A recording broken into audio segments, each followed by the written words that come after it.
Monster Melee! Goblins versus Kobolds! Two of the most classic monsters that low-level parties encounter in D&D. Goblins and Kobolds.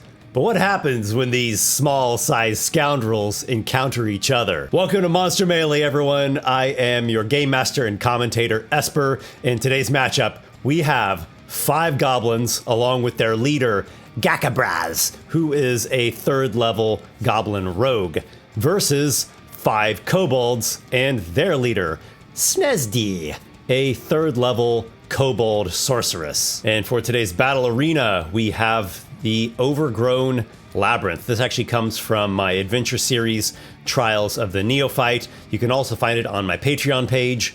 That is Esper the Bard on patreon.com. Guys, before I forget to mention this, this Monster Melee series is building momentum. I see potential for this to grow and grow. So make sure that you give it a thumbs up and subscribe to the channel with the notifications bell. Those boosts really are going to help propel this crazy endeavor forward. Speaking of crazy endeavors, let's take a look at today's combatants. So we'll start by checking out goblins here. So first we have 5 basic goblins, just the grunt goblin warrior in the monster manual. They are small humanoids with a goblinoid tag, neutral evil alignment, a challenge rating of only 1/4. They have an AC of 13 or 15 if they have their shield equipped, though they can't be shooting their short bows if they have the shield equipped. I think they will begin with the short bows equipped for long range attacks. Each of them have a mere hit points of 7 and a speed of 30 feet. Strengths wise, they do have a good dexterity. They have a high stealth skill, and they have this feature called Nimble Escape. It's a bonus action that allows them to disengage or hide. Weaknesses, well, they're goblins. They're quite weak overall. They have very low hit points. They have a low strength, constitution, intelligence, wisdom, and charisma. Then over here to our essentially NPC, Gakabraz. He is a 3rd level goblin rogue. We'll go ahead and give him a neutral evil alignment as well. I estimate his challenge rating 1, considering he has 3 levels of rogue. He has an AC of 15, 23 hit points, speed of 30 feet.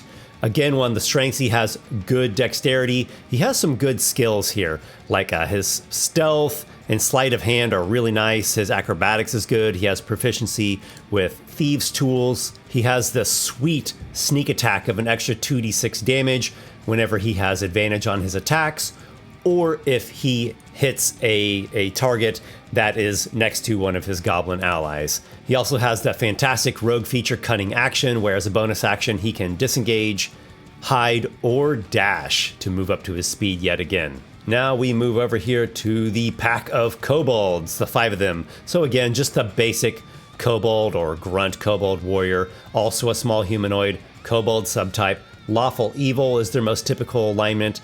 Challenge rating is only a 1/8, though they're not really that much weaker than a goblin, all things considered.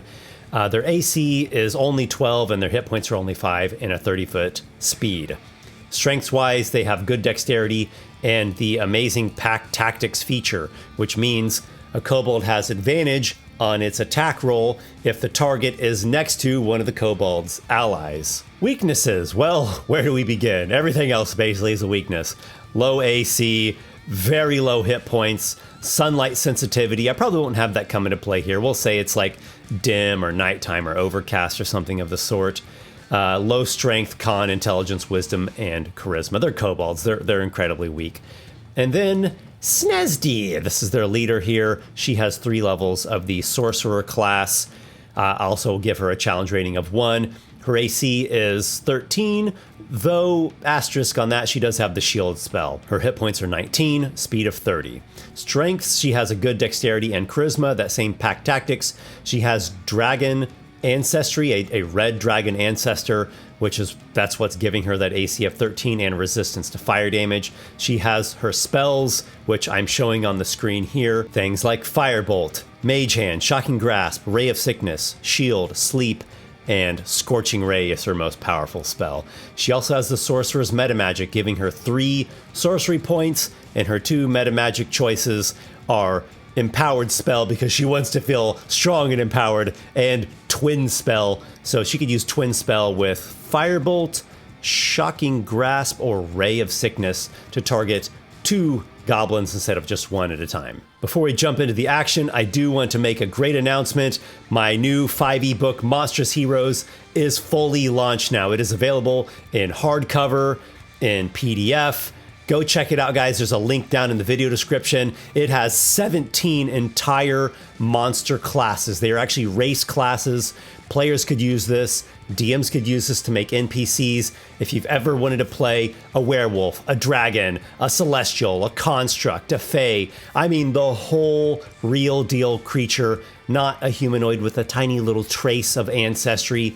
This is the book for you. This was a monumental undertaking, creating and playtesting 17 entire classes. Monstrous Heroes, this is a book you do not want to skip over. It is an absolute treasure trove. Will add an entire new dimension to your 5e campaigns. All right, let's jump into the encounter. I'm very excited for this one. People have been requesting Goblins versus Kobolds for a while. I could see this going either way. If I had to gamble on it, I'd probably put my money on the Kobolds, especially with that Sorceress being able to fire spells at multiple targets at a time. That could get pretty saucy. While exploring the overgrown labyrinth, 2 monstrous parties, Goblins and Kobolds, come across one another. They look out, maybe startled at first. The Kobolds begin yapping. The Goblins scowl while trying to cover up the fact that they are nearly soiling themselves. And here goes the initiative roll. And combat begins. We're starting off with one of the Kobolds. I kill. It loads up a Sling Stone and releases that at the frontmost Goblin.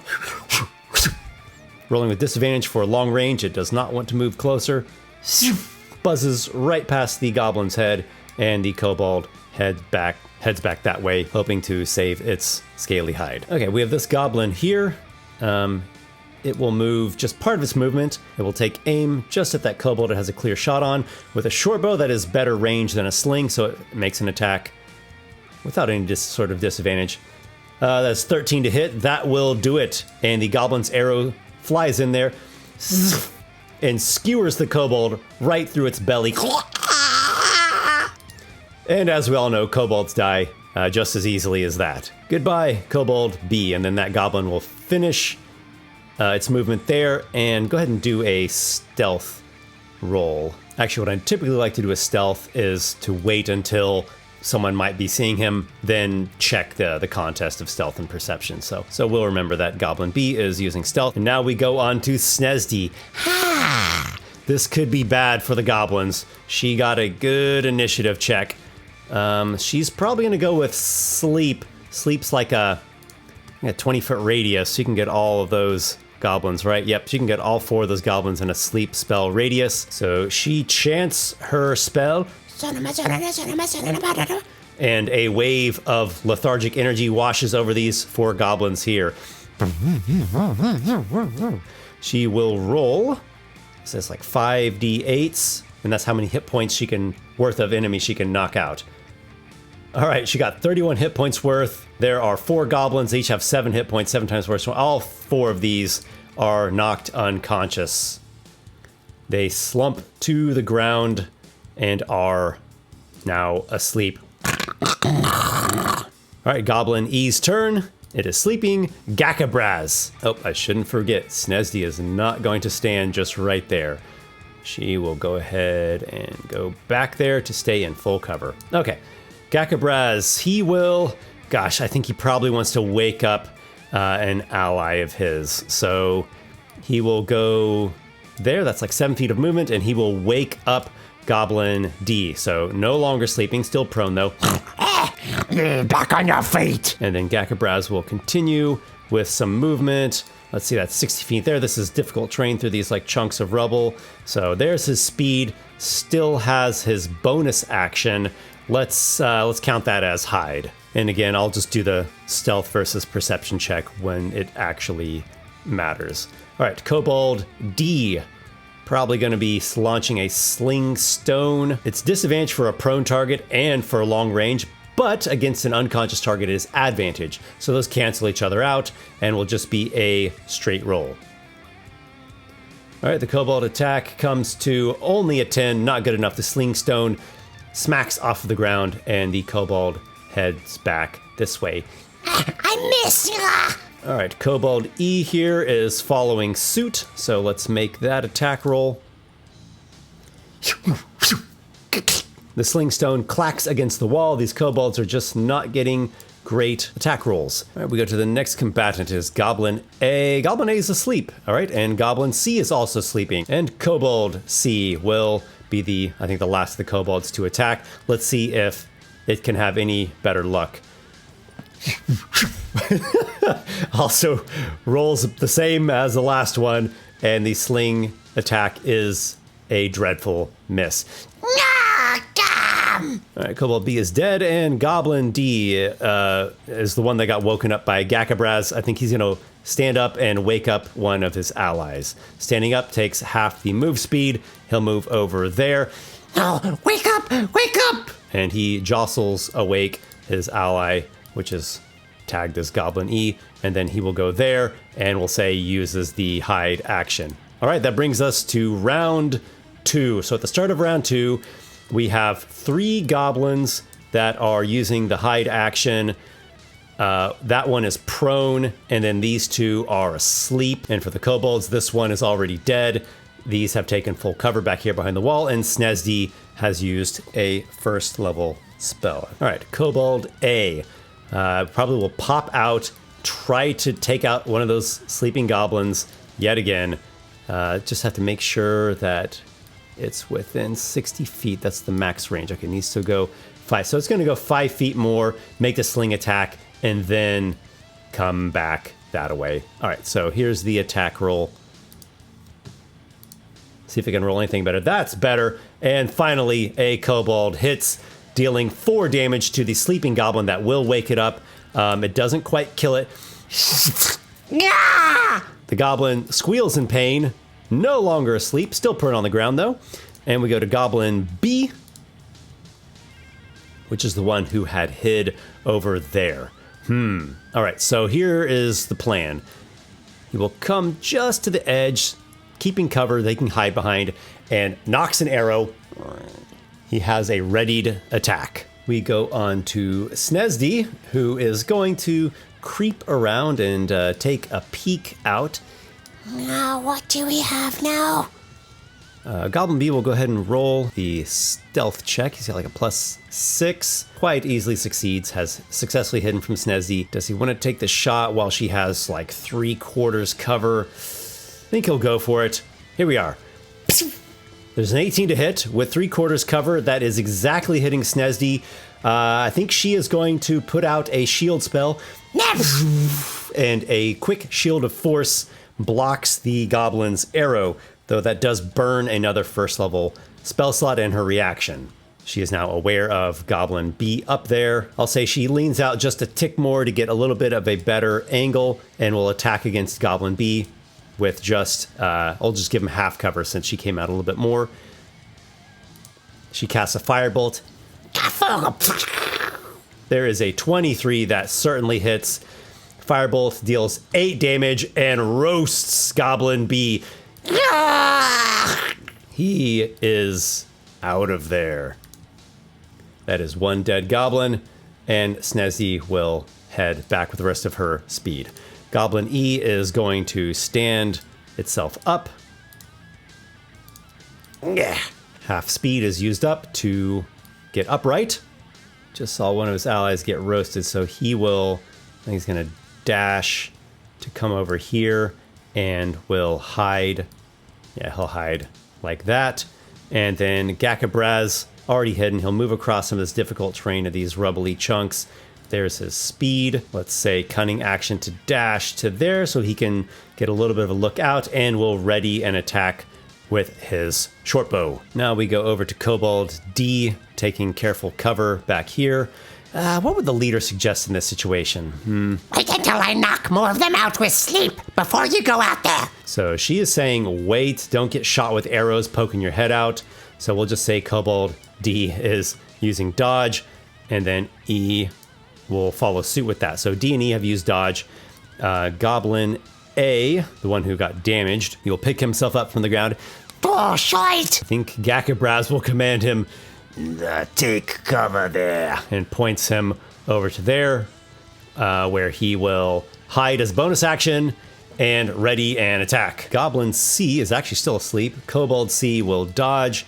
Goblin D will go out and wake up the remaining sleeping goblin. Get up! Get up! All right, so there was his action to awaken his ally. He'll come back to there, and I think he'll use hide. And then Snesdi is wondering how can she put more of these goblins to sleep. She has 2 more first level spell slots, so I think she's banking on a shield stopping an arrow, and then sleep knocking out the remaining targets. So here she goes.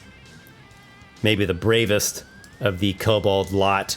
She pokes out just a little bit there, keeping 3/4 cover, taking a bit of a view over in, around this area and where the goblins are.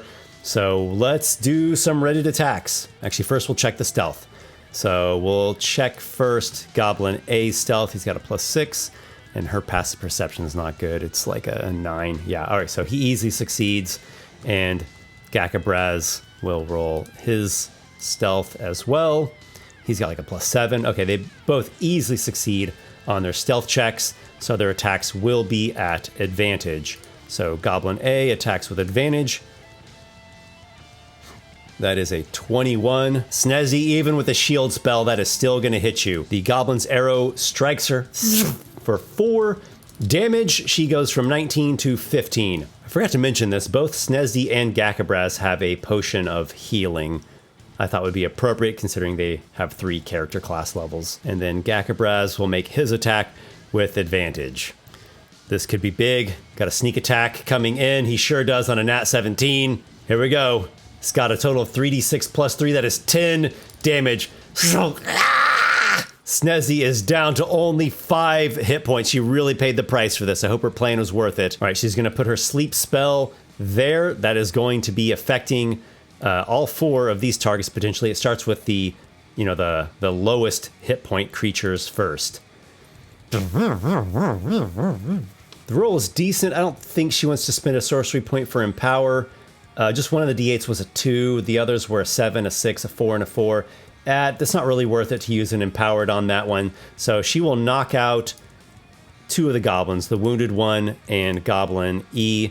But Gakabraz just has too many hit points for her to be able to affect. And Snezdy hobbles back, thinking of her delicious healing potion. Help me now.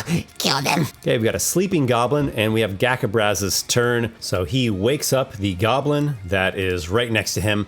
Get up. Get up. And he will move just a bit and use hide.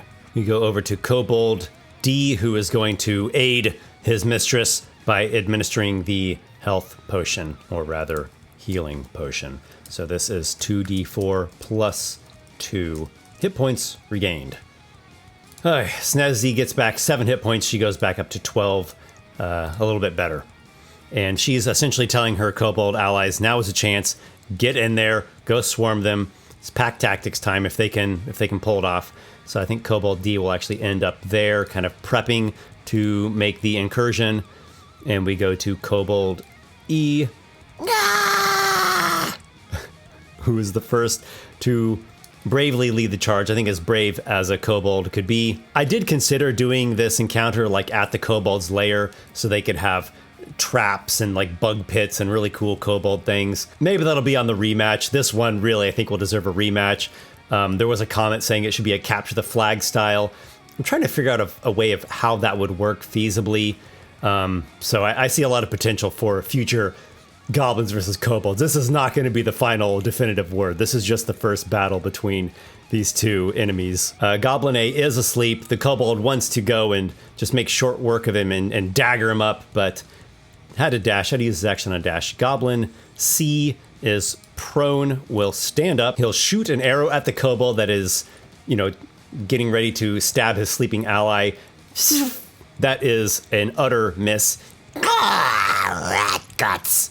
And he will come back over there and use the hide action. All right, we now move on to Kobold C, who is going to participate in the charge as well. And he comes over here. I think he can actually get just a little bit further. Why not? Being compelled by his sorceress leader to bravely embody the might of a dragon. What little drops of dragon blood run in their kobold ancestry. And at the end of round 3, we have Goblin D, who, let's see what the stealth looks like for him. This is from when he had already previously hidden. That is like 17, easily beats the passive perception of the kobold. Leans out, takes a shot. Okay, nat 13 equals a 17. That will hit. Comes up with 7 damage. The kobold dies misery with a goblin arrow through its neck. Well, so much for that pack tactics. I guess pack tactics works for any attacks, even at range, even the ranged spell attacks. All right, we're on to round 4. We have 2 dead kobolds, 1 dead goblin. Snezdy has used 3 of her first level spells, 3 out of 4. She is wounded, but above half after she drank the potion of healing. Goblin A here is asleep, prone, and wounded. The kobolds are commencing their melee onslaught. Let's see what they can pull off. So this one will go, he'll go in for a dash. He has a little bit of speed left. He grabs hold of the goblin by the ankles and like drags him out from behind the cover. Yeah, get this one, mistress. Hoping to give his sorceress leader a better chance with her spells. And we go to Snezdy's turn indeed. She will come thereabout. Snezdy is beginning to hatch a plan. She can't quite pull it off just yet. She will hurl a firebolt at this goblin that is sleeping and prone. Advantage plus disadvantage is going to even out to a 1d20 attack roll. That will be a hit. The firebolt strikes the sleeping goblin for 6 damage, and he is scorched where he lies. Goblin A is down. Snezzy will go back just to get a better amount of cover, and hopefully she can start her new plan on her next turn. Really, she wants to be able to get to where she can just see more of these goblins. If she can just get a good sight on them, she can unleash like Scorching Ray or a Twinned Ray of Sickness, and that's, oh man, that could do some real damage. Goblin E has been awakened. He will get to his feet and gonna go out there and try to aid his allies. Maybe he wants to equip his shield. Nah, forget that. Hide and shoot with a short bow. All right, he comes there, makes the stealth roll for hide. Nat 19 is going to easily beat the kobold's perception. He will shoot at kobold A with advantage. Rolls terribly on both of the d20s, and the arrow sails over the shoulder of the kobold. He curses under his breath and goes back to a better amount of cover. We go now to Gakabraz. Right, Gak had already took the hide action on his last turn. Let's check his stealth roll. He's got a +7.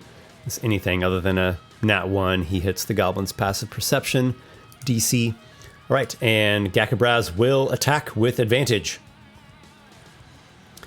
Nat 19 is going to be quite a hit. This is probably going to be quite overkill. 16 damage. The arrow goes straight into the kobold's temple. It slumps over, dead as a doornail, as they say. And Gakabraz will do what rogues like to do, which is pops back into hiding and uses cunning action for stealth. All right, over to Kobold D, who does not want to go out there, and he's shaking and trembling. Snezzy, however, snarls at him, arcane power crackling in her gaze, and compels him to get out there and try to fight. Maybe he can take some cover behind this boulder here. All right, there's the best that he can do. Oh my. I guess ready a sling attack. Kobold E, with dagger in hand, goes charging around this corner. Yeah! And attempts to stab the goblin in front of him. Nope. Ah! The goblin evades the stab and is unscathed. Over to Goblin C. He'll kind of creep along to use what cover he can. Let's make his stealth roll. All right, that's certainly going to succeed. He's going to attack. I'll give the kobold like half cover. All right, Goblin shortbow attack with advantage. A 12. That exactly hits, right? It does. The goblin's arrow does 4 damage. The kobold is at 1 hit point. It's hard to not kill a kobold, but that is a way that it can be done. The kobold is clipped, bleeding. We go to, what is it, Goblin D? I guess that goblin wouldn't want to just stand right there. Okay, Goblin D is going to follow suit. It creeps along, makes a stealth check. Plenty good. Very, very easy to hide against the kobolds. And we'll make an attack with advantage from the short bow. There is 15 to hit. That does it. The goblin arrow goes into the back, or the side maybe, of the kobold. And it falls over. These kobolds are dropping like flies. But Snezzy's got some amazing spells. She can just wipe out goblins multiples at a time. So we'll see. We'll see what she can pull off here. All right, what is your great plan, Snezzy? I think she is going to come around here. She will use Minor Illusion to cast what looks to be a bonfire behind this boulder here. I am the blood of dragons. Fire does not harm me. And she walks into the flames such that they completely cover her. She cannot be seen back there. So she has like a full obscurement, heavily obscured, unless the goblins are to like scrutinize or study and spend an action to use investigation to try to see through the illusion. I could see a GM asking for Snezzy to make a deception check in this case, but I do not think it's far-fetched at all to make the goblins believe this. They're just goblins, so I'm not going to bother with that. And she's also got a good amount of cover from this boulder here. Small size is nice for getting good amounts of cover. All right, so let's see if her plan is going to work well. Goblin E. I think Gakabraz is concerned about the sorceress. He wants her dead first and foremost. Shoot into the fire. Kill her, she's in there. So the goblin creeps out, will take a shot. He's going to have disadvantage because he can't see her. And how much cover is that boulder giving? I'm going to say it's a 3/4 cover. So this is going to be really a long shot. Disadvantage, +5 to her AC from the cover. She also could potentially do one more shield spell. 2 nat 5s, nope. The arrow clacks against the boulder. The goblin comes back and uses hide as its bonus action. All right, now on to Gakabraz. Let me see this. Now he's a little bit more experienced. He's been around the block a time or two. Would he potentially know that might be an illusion? Would he have some knowledge of that? Goblins are usually not very great with magical knowledge. I'm just going to do a good old DM's roll. I'm going to roll a D100. I'd say he has a 33% chance to suspect an illusion. So 33 or lower is how that goes for a D100. 16. Okay, so what I'll do now is I'm going to have Gakabraz use his action to roll an intelligence investigation check to visually inspect those flames. And if he can hit the spell save DC, he will see right through it.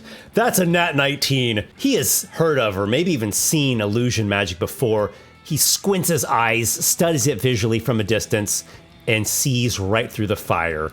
They're just nothing more than a wispy, ghostly nothingness of a visual effect. And there is Snezzy standing right there, hunkering behind the boulder. Yeah, those are not real flames. He informs his bugger and allies. That was his action, so we'll have him move back here. And has he already used hide? Whatever, we'll know that he's hiding. Technically, Gakabraz is the only one seeing through the illusion, though this does now give the opportunity for the other goblins to make their own investigation checks, which I don't think they would have just done on their own. So the last standing of the basic kobolds is going to make a sling attack, and maybe it can get within close range and then come back to behind the boulder. I think that should work. Yeah, that'll work. Okay, so comes there, makes a sling attack at this goblin that it has a clear shot on. Natural six. These kobolds just are not rolling good. Their attacks are really pretty terrible this fight. All right, so it will come back there. All right, Goblin C, what does he do? I think he does an investigation check. They're just goblins. They're not very smart. Oh, actually, they have the same intelligence of a human. Okay, so he's got a +0, just a flat D20 roll. Let's see if he can get, was it like DC 13? All right, nat 15. Goblin C now disbelieves the illusion and can see through it. Yeah, you're right. He'll go back there, use hide, Goblin D. We'll have Goblin D roll his investigation check as well. Also got a nat 15. The goblins are rolling pretty good this fight, and the kobolds are rolling pretty bad, so sorry, kobolds. Better luck to you next time. But we'll see what happens. Snezzy still can unleash some serious arcane power, and Goblin D will use hide as bonus action. That wraps up round 5. Let me clear off some of these dead bodies just to declutter the battlefield. Going into round 6, we have just one kobold standing. Snezzy's hurt, has used some of her spells, but still has her most powerful one at the ready. There are 3 regular goblins and Gakabraz, and none of them have any damage on them. This is not looking good for the kobolds, but it is Snezzy's turn. I think she's gonna go for glory. Yeah, the might of dragons is with me! She runs out to there, and I think she's gonna cast Scorching Ray. I think that's gonna be the best bet here. She draws a bit of something out of her spell component pouch, gestures, chants, Fuggy smuggy smuggies! and 3 blazing rays extend from her palm. Her first target will be at that goblin's due south. If only she had an ally nearby to be giving advantage. That is a 20. Most definitely a hit. 6 damage. I think she's going to use a sorcery point for empowered spell. Let's go ahead and re-roll both of those. And she still comes up with 6. All right. That goblin hangs on with 1 hit point. He is singed badly, but not dead. Well, she had hoped to clear that goblin out. Oh my. Her second Scorching Ray will just have to go at that same goblin. She wants to take down targets. Only a 9 to hit. Oh no, that is not good. This is not how Snezzy had hoped for things to go. She's gonna fire the 3rd ray at Gakabraz. 16 to hit will do it. And let's see what kind of damage she can pull off. 10 damage. Okay, that is respectable. Gakabraz is down to 13. Snezzy did some respectable damage there, though missed with one of her rays. That's the way it goes with Scorching Ray. That's the way it goes with low-level spellcasters. And she just has really a step of movement left and goes back to there. This does not look good for Snezzy. So onto the goblin that just got roasted. He looks at Gakabraz. Give me that. Hands off. Gakabraz swats his hand away from the potion of healing and compels the goblin to go and shoot an arrow at Snezzy. Let's see, let's do some roguish stuff here. So it'll go back well enough to where Snezzy can't see it. Then use the hide action. Let's roll some stealth.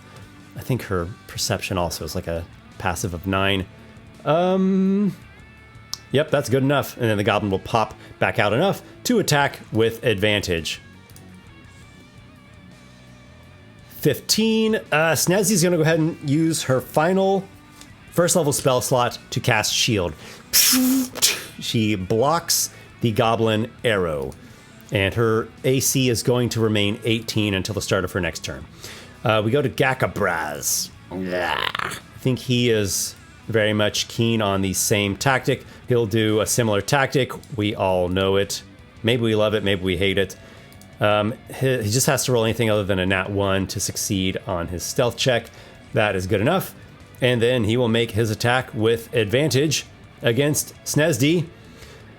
Oh my, looking at a, what is that, 20 to hit? 19 to hit. That will do it. This is a sneak attack. Snezzy might be going down right here.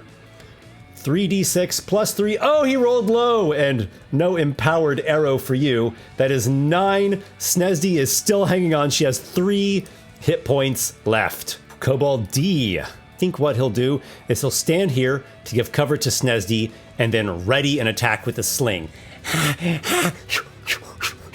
Goblin C. Stealth check for the hide. Nat 1. The kobolds notice him. The Kobold D will actually make the sling attack first before the goblin gets off his arrow. The sling stone sails through the air. Nat 4. Only an 8 to hit. These kobolds are rolling abysmally this whole encounter. The stone clacks against the wall, and then right at that same moment, the goblin looses his arrow. Also rolls a nat 4. The arrow does not strike the kobold. I didn't say this, but I think the goblin was attacking Snezzy. I think the target is her, because she's the one that can absolutely ruin their day. So Goblin will come back here and use hide as bonus action. Then we go to Goblin D for the last of the round. All right, you know the routine. This is going to be going against Snesdi. Here is the stealth check to see if he gets advantage. Nat 16, that'll certainly do it. And a Goblin attack against Snesdi. She has currently an AC of 20. That's 18 from the shield, plus 2 from the ally providing half cover. Goblin attack with advantage. 22. That is a hit. I think Snesdi is going down here. No! She takes 8 damage. Maybe she's unconscious and dying. There we go. Snesdi is on the ground. Goblin arrow wedged in her, bleeding out. Let's move on to round 7. Let's just keep this going. Snesdi rolls a death saving throw. 10, that's 1 success. All right, we go to Goblin E, who will go ahead and just run out here, drawing his short sword as he goes, Yeah! and will attack at Snesdi with advantage. Not 20 is a critical hit. Well, he'd get a critical hit anyways for attacking an unconscious creature within 5 feet. Stabs her. There is 2 failed death saving throws. And we go to Gakabraz. He will follow suit and draw. I think he has a short sword as well, or maybe a scimitar. Yeah. He attacks Snesdi and finishes the job. She is out. And we are down to the lone kobold. With his dagger, he stabs at the wounded goblin. Natural 3. I'm gonna call this fight. That is the end for the kobolds. The 4 goblins swarm upon the remaining kobold and cut him down, make quick work of the remaining kobold. The day has gone to the goblins. I think largely luck was on their side. Their stealth tactic actually was pretty good. I've seen goblins use that to good effect in a number of encounters jamming over the years. So well done, goblins. You didn't get completely roasted by the sorcerer in just 1 round, which, I mean, things could have gone much worse. Everybody, thanks as always for watching. I want to give an extra special thank you to everyone who supports me over on Patreon, who makes this channel everything that it is. You all put gusts of wind into my sails, keeps the ship moving along at the pace that it does. I appreciate you all, and look forward to the next one. All right, guys, so until then, may your adventures be many.